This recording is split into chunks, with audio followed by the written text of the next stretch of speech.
আসসালামু আলাইকুম সবাই। আশা করি সবাই অনেক ভালো আছেন। তো আজকে আমি নিয়ে আসলাম খাসির মাংস।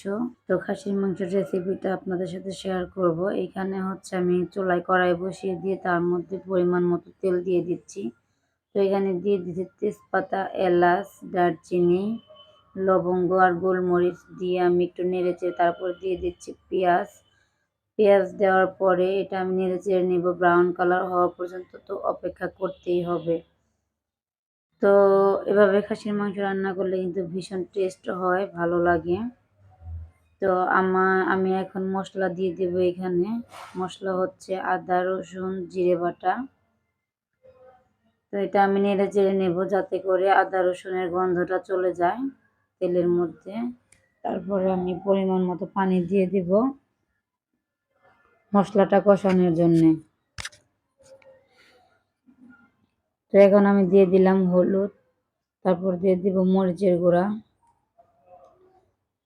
তো দেখেন আমার হলুদের গুঁড়া, মরিচের গুঁড়া দেওয়াতেই কতটা সুন্দর দেখাচ্ছে মশলার কালারটা। তো তারপর আমি দিয়ে দিলাম লবণ, দিয়ে দিচ্ছি ধনিয়ার গুঁড়া আর দিয়ে দিলাম কিছু রাঁধুনি মাংসের মশলা।